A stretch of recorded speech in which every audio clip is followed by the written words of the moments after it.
lunch today ay maglalaga ako ng pork ribs, guys, or buto-buto. Ayan. Ayan, malalaki yung pork ribs natin. So, ayan siya, guys.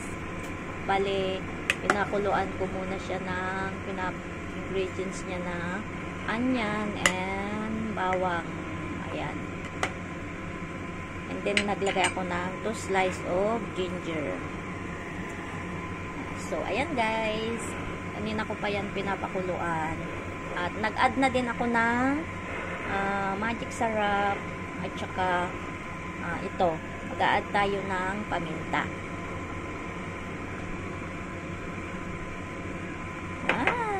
So yummy.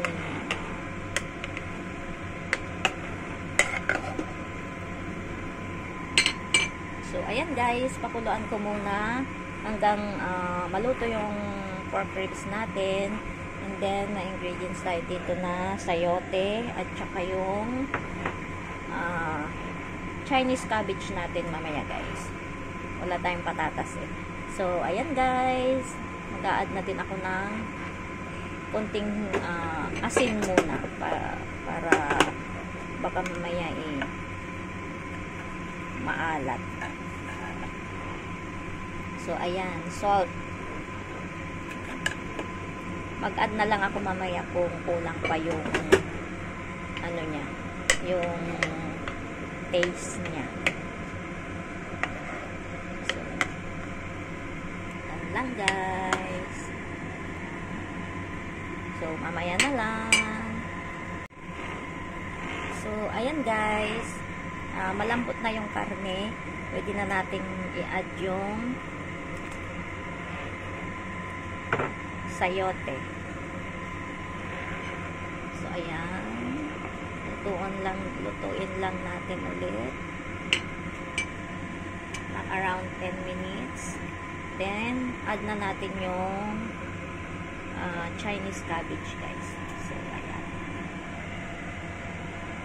Sarap magsabaw kasi maginaw. So, ayan, guys. Luto na yung pork natin at saka okay na yung sayote natin, guys. Ayan. Lalagay na natin yung Chinese cabbage at saka yung spring onion. Parang ang dami naman yata yung Chinese cabbage.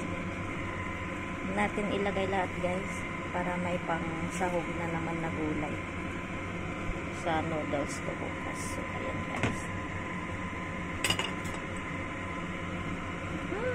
Ang bango. Pang 2 days ko na ulam to, guys. 2 to 3 days. Yan.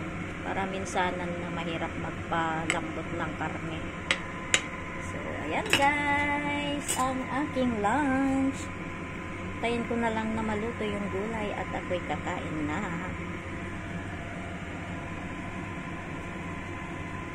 Mamaya na lang. Eto na, guys, yung nilaga natin. Yan, luto na siya. So, mamaya kakain na ako. Diba, ito yung rice ko. So, yan, guys.